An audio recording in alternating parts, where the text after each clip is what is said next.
Barack Obama a tenu une sorte de mini-sommet avec David Cameron, Nicolas Sarkozy et Angela Merkel par visioconférence. Ça s'est joué hier soir. On ne sait absolument pas ce qu'il est sorti.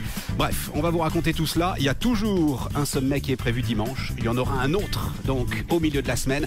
Et la question, c'est toujours de savoir ce qu'on fait de ce fameux fonds européen de stabilité financière. C'est évidemment l'essentiel de l'actualité du jour.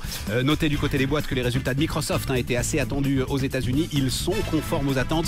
Et puis on a d'importantes élections dans la fonction publique en ce moment en France. Et on a les tout premiers résultats en ce qui concerne l'éducation nationale. FSU et UNSA pour l'instant maintiennent leur position.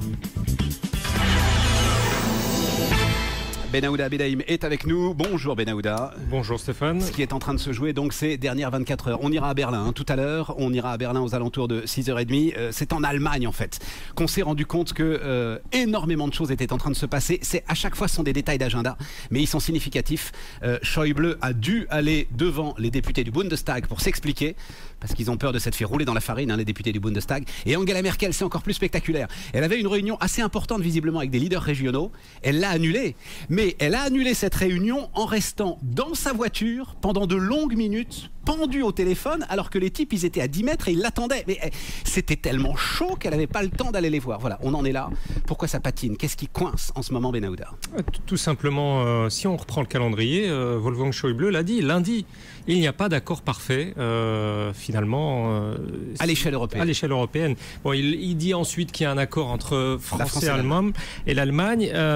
Pas de solution définitive. Vous l'avez dit, tout simplement, Wolfgang Schäuble et Angela Merkel ont transmis des documents au Bundestag qui n'étaient pas les bons. Finalement, on demandait aux parlementaires allemands de décider sur l'importance du FESF, mais avec des documents techniques qui ne correspondaient pas aux négociations en cours avec les Européens. Et ça, on peut imaginer que ça n'a pas dû leur plaire.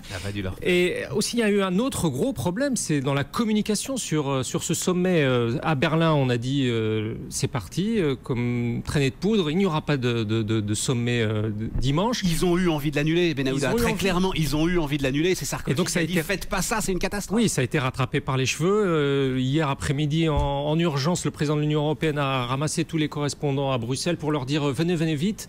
Finalement, il y a un sommet dimanche. C'est vraiment dire l'état de délabrement dans les relations européennes. Est-ce qu'on peut croire aujourd'hui Schäuble quand il nous dit, alors Schäuble devant les députés du Bundestag a été dire, donc ministre allemand de l'économie, il y a un accord total entre la France et l'Allemagne. Benahouda, s'il y a un accord total entre la France et l'Allemagne, l'Europe suit. On n'arrive pas à croire. Non. Soit on nous dit c'est l'Espagne et l'Italie qui sont en train de... Non, c'est faux. L'accord franco-allemand ne porte que sur la recapitalisation des banques. Là, on est à peu près tous d'accord.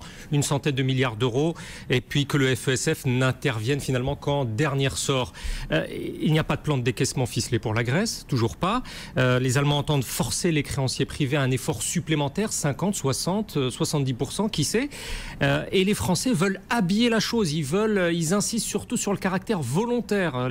Volontaire, comme si finalement les banques allaient demander une décote d'elles-mêmes, les banques françaises allaient d'elles-mêmes 60 ou 70%. On sait que derrière, c'est le déclenchement de ces fameux mécanismes d'assurance qui sont les CDS. Exactement, oui. Ça aussi, c'est une épée de Damoclès sur l'ensemble du système financier et il faut que ce terme volontaire il soit présent pour que ne se déclenchent pas ces mécanismes d'assurance. C'est ça, Benahouda. Exactement. Et puis il y a aussi un désaccord fondamental, c'est sur le statut même du FESF, sur sa capacité d'emprunt.